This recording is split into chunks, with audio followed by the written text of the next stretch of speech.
प्रतिक्रमण।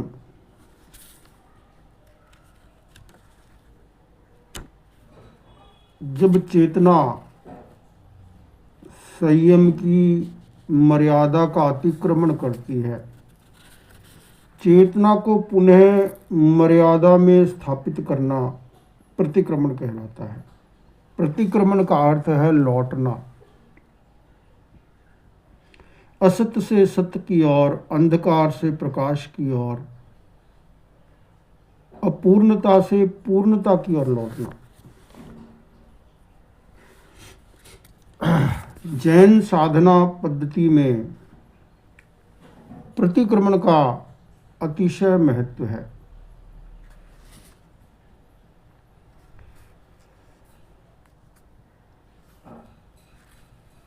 प्रतिक्रमण प्रायश्चित तप के अंतर्गत आता है। प्रायश्चित को दोष विशुद्धि का उपाय बताया गया है। साधना, समस्त जो साधना है उसका मूल है आत्मा की विशुद्धि करना। प्रतिक्रमण एक विशेष प्रक्रिया है जहाँ साधक अपनी आत्मा की स्वयं आलोचना करता है।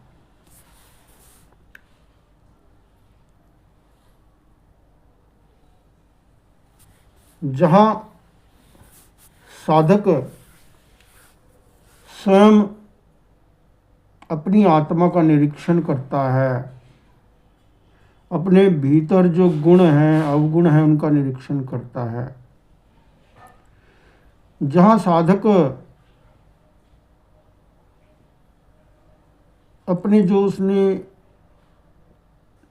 श्रावक के व्रत ग्रहण किए हैं उनका पुनर्निरीक्षण करता है।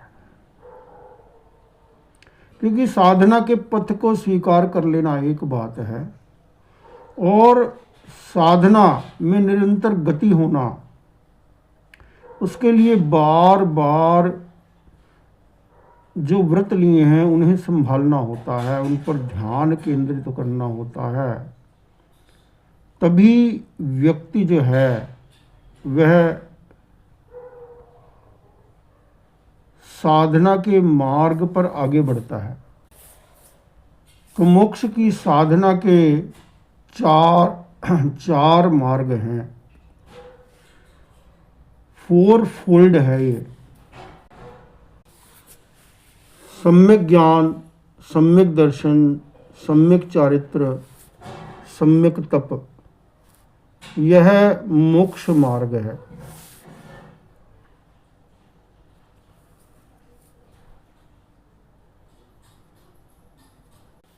प्रतिक्रमण का अर्थ है सम्यक ज्ञान, सम्यक दर्शन, सम्यक चारित्र में अपनी चेतना को स्थापित करना। जो अशुभ योग का दोष लगा है उस दोष से निवृत्त होना।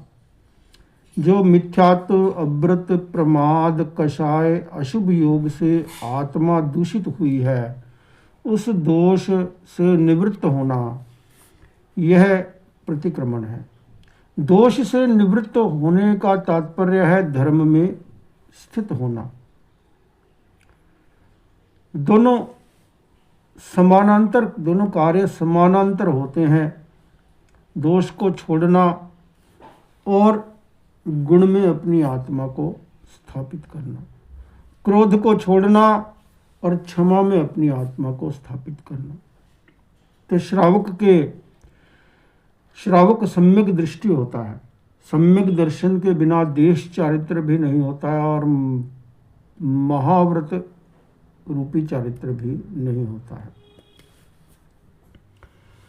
तो सम्यक दर्शन के अंतर्गत श्रावक कहता है कि यह मोक्ष मार्ग मैंने स्वीकार किया है।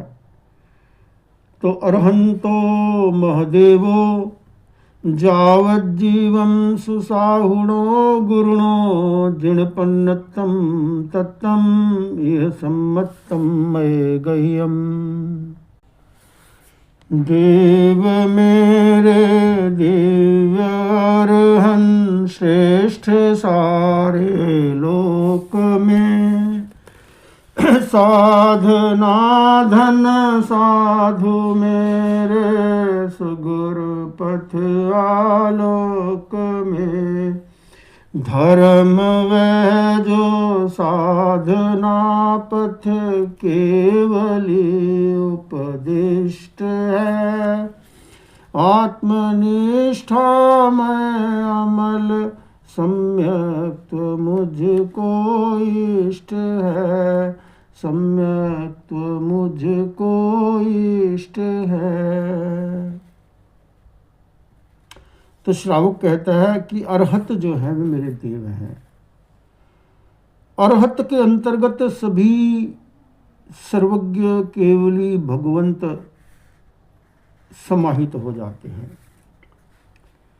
सभी तीर्थंकर भगवंत जितने अतीत में हुए हैं और जो वर्तमान में हैं वे सभी इसमें समाहित हो जाते हैं। अतीत में अरहत भगवान महावीर हुए जो अब सिद्धि गति को संप्राप्त हैं। अभी अरहत भगवान महावीर का शासन चल रहा है। उनके द्वारा प्रदत्त अनुशासन के आधार पर हम संयम की साधना कर रहे हैं। तो अरहत जो हैं वे परमात्मा हैं। अरहत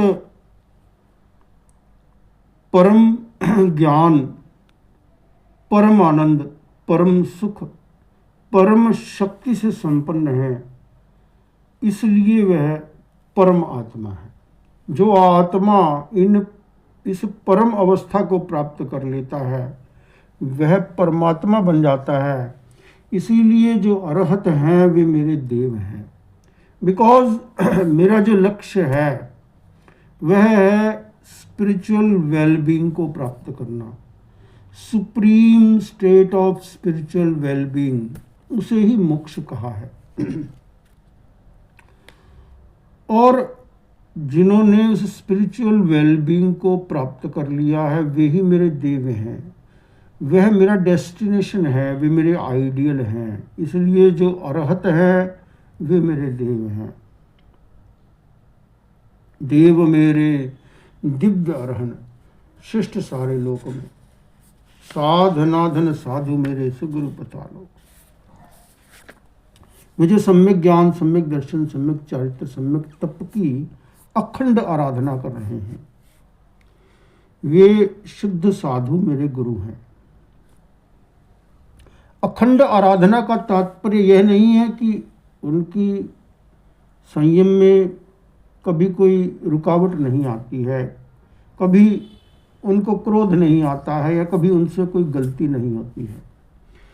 संयम की अखंड आराधना का तात्पर्य इतना ही है कि साधक यदि कभी फिसल भी जाता है वह पुनः संभल जाता है। प्रतिक्रमण का उद्देश्य यही है कि साधक जब साधना के मार्ग पर कभी इधर उधर भटक जाए, उससे कोई दोष लग जाए, तो वह पुनः अपनी चेतना को साधना के मार्ग पर स्थापित कर ले।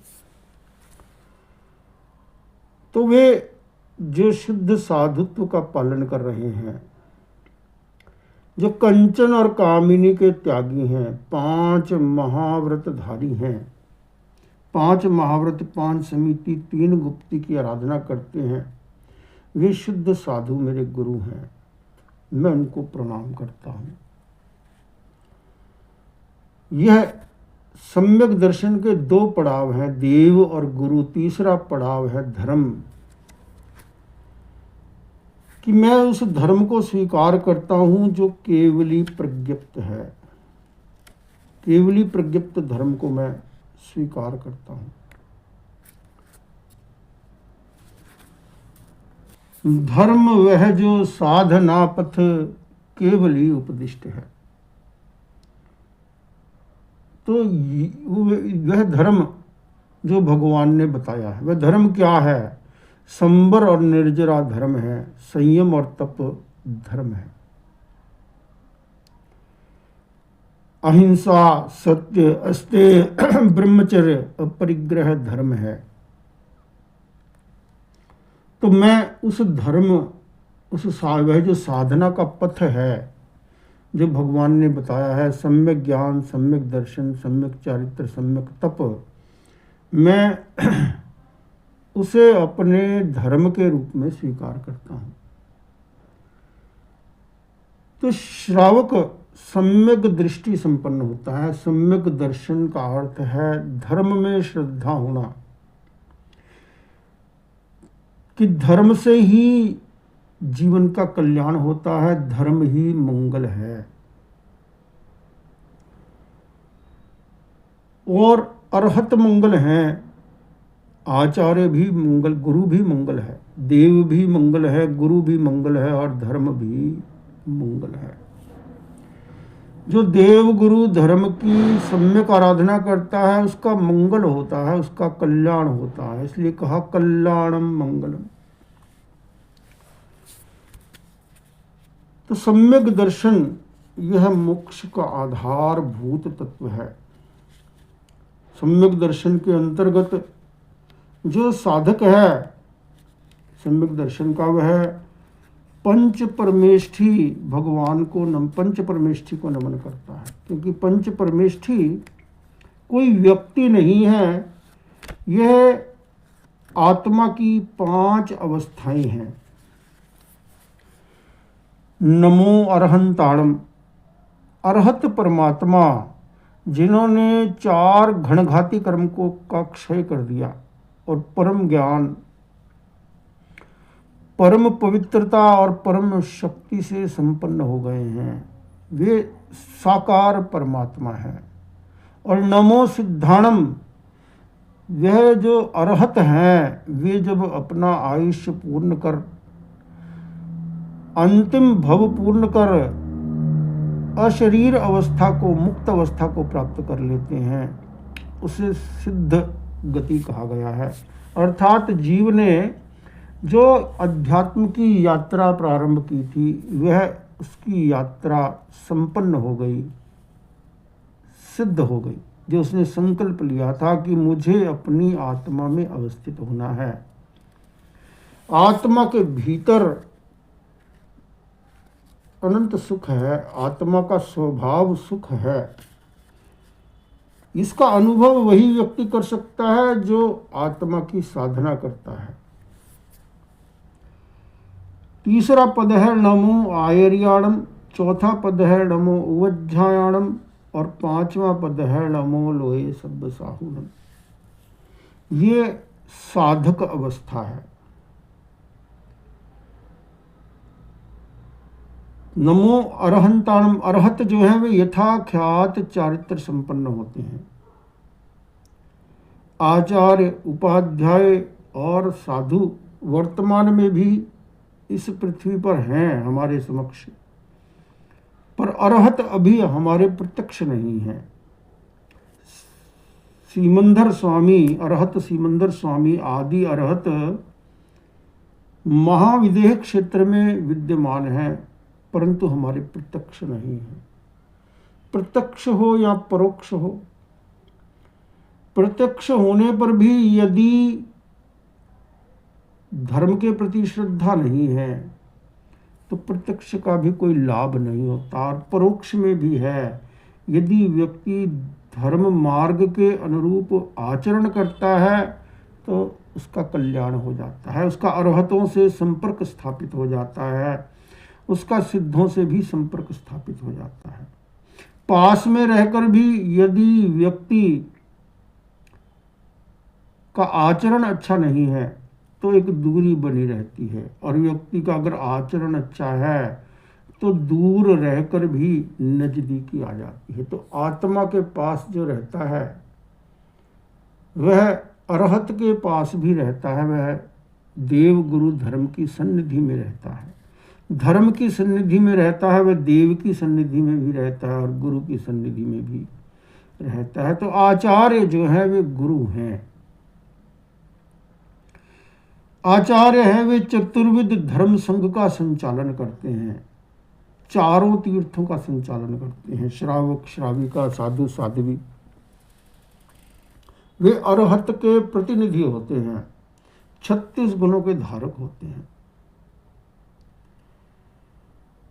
तो जो आचार्य होते हैं, आचार्य का अर्थ है अनुशास्ता।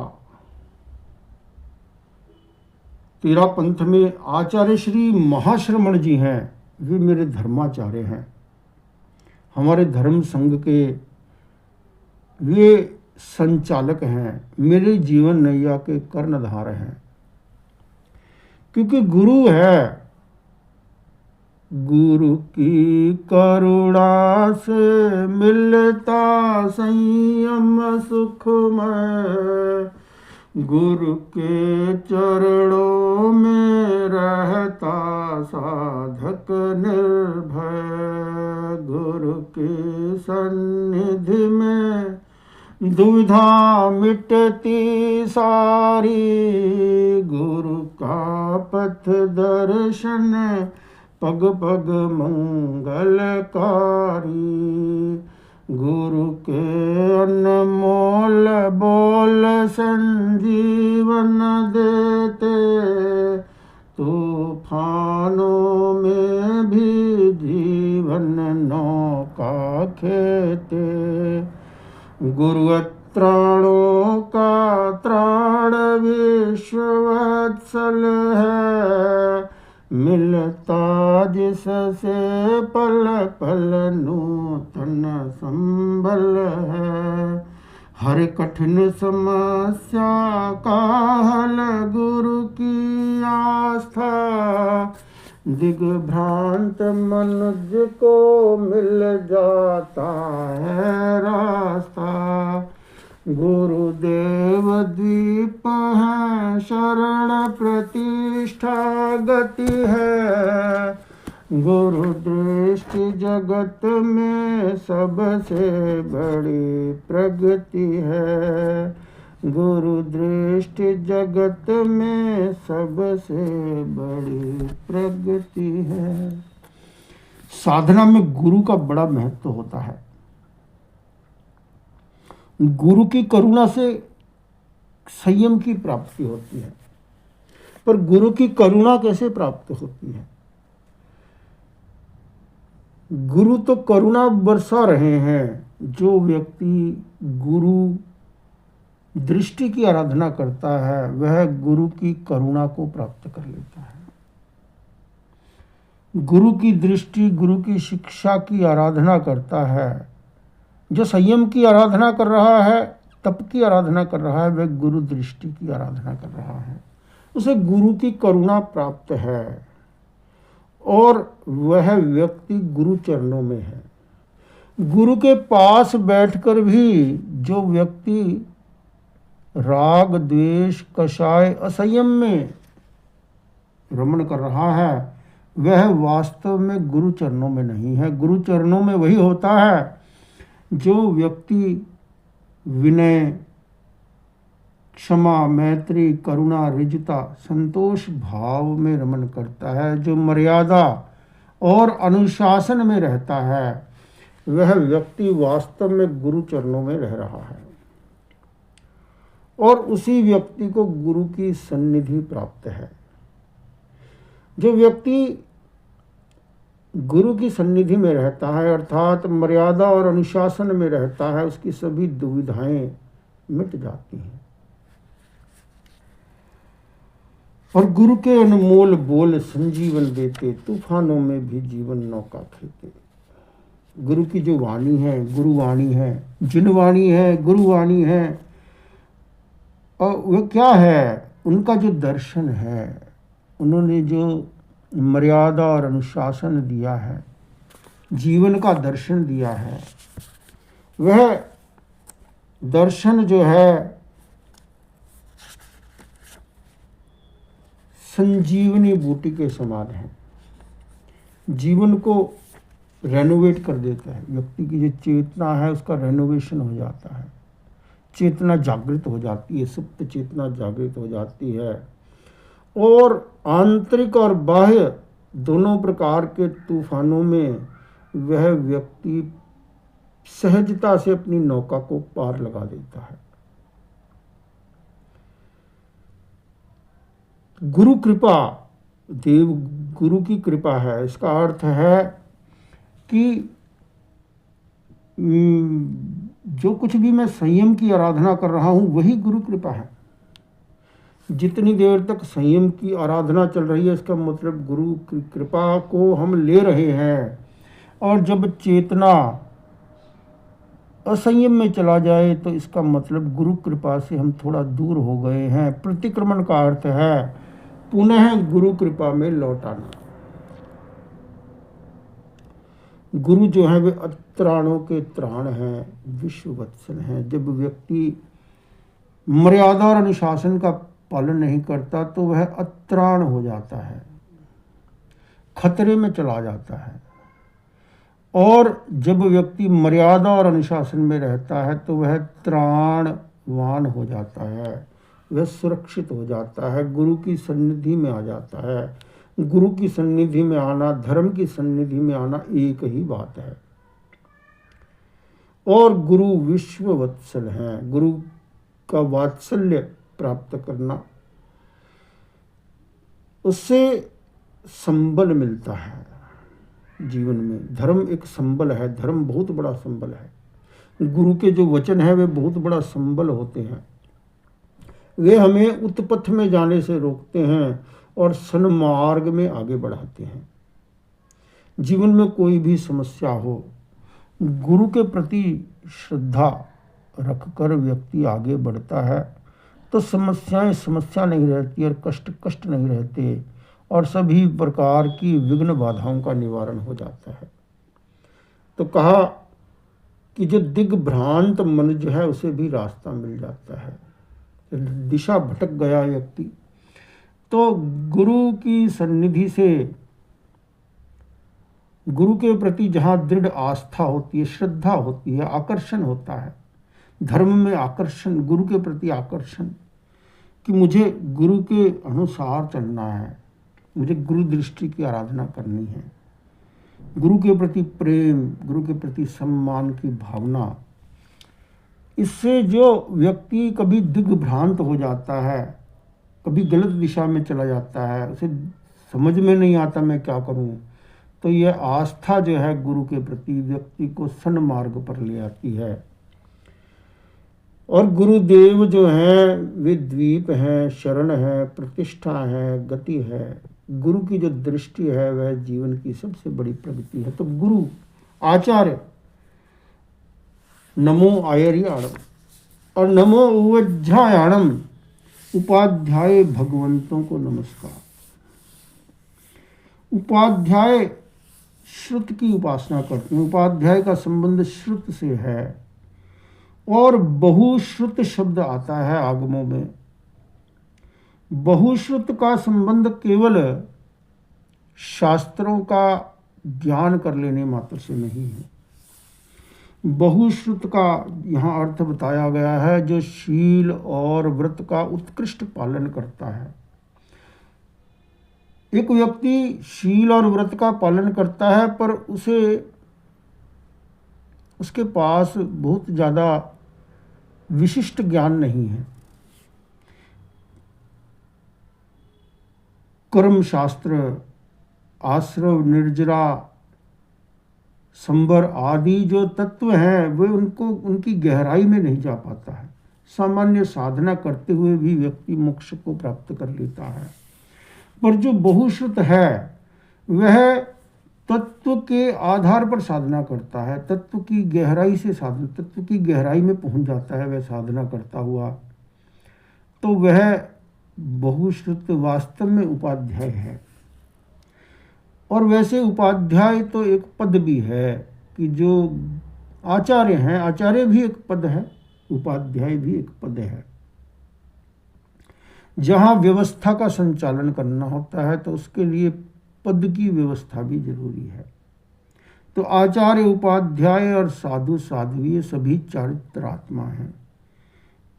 सम्यक ज्ञान, सम्यक दर्शन, सम्यक चारित्र की आराधना करते हैं।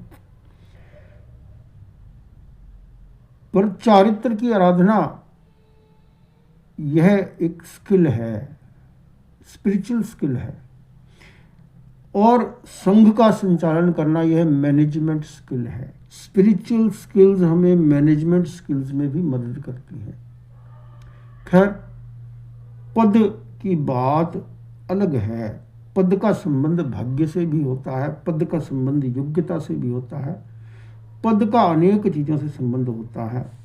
तो हम पंच परमेष्ठी भगवान को नमन करते हैं। तो संक्षेप में हम देव गुरु धर्म को नमन करते हैं। देव गुरु धर्म की आराधना करने वाले के लिए कहा कि सब पाप प्रणाशनो, उसके सभी पाप जो हैं नष्ट हो जाते हैं। और देव गुरु धर्म जो है ये मंगल है, सबसे प्रथम मंगल है, सबसे श्रेष्ठ मंगलकारी तत्व है, परम मंगल प्रदान करने वाले हैं। तो देव गुरु धर्म के प्रति कहा गया कि मैं उनको वंदन करता हूं, नमस्कार करता हूं। नमन करना, वंदन करना अर्थात समर्पण करना, अपने आप को उस मार्ग पर समर्पण कर देना, धर्म के मार्ग पर समर्पण कर देना, गुरु चरणों में समर्पित कर देना, भगवान के चरणों में समर्पित कर देना। बार बार साधक इस पाठ को करता है कि वंदामि नमन सामी सक्कारेमि सम्मानेमि, कि भगवान मैं आपकी वंदना करता हूँ, नमस्कार करता हूँ, सत्कार करता हूँ, आपका सम्मान करता हूँ। सत्कार और सम्मान, धर्म का सत्कार, धर्म का सम्मान। धर्म का सत्कार कैसे होता है? जब हम धर्म की आराधना करते हैं तो धर्म का सत्कार होता है।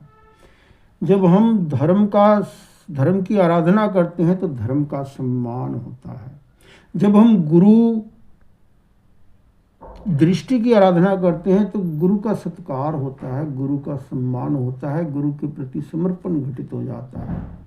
जब हम अरहत परमात्मा की दृष्टि की आराधना करते हैं तो उनके प्रति सम्मान और सत्कार हो जाता है। तो प्रतिदिन जो साधु साध्वी हैं वे भी इस सूत्र को पढ़ते हैं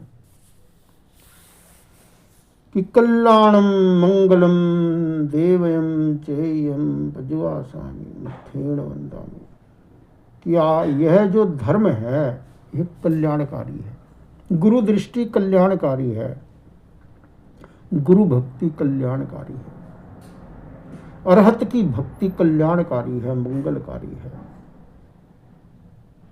धर्म की आराधना जो है वह कल्याणकारी है, मंगलकारी। जो अपने जीवन में धर्म का सत्कार करता है, सम्मान करता है, देव गुरु धर्म का सत्कार सम्मान करता है, उसके जीवन में मंगल घटित होता है, कल्याण घटित होता है। और देवयम, कि आप देव हैं।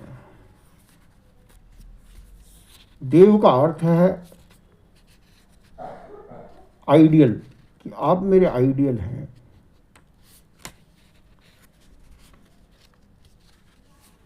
अलग अलग संदर्भों में व्यक्ति के आइडियल्स अलग अलग हो सकते हैं। तो जहां धर्म आराधना की बात है वहां देव गुरु धर्म यह आइडियल है।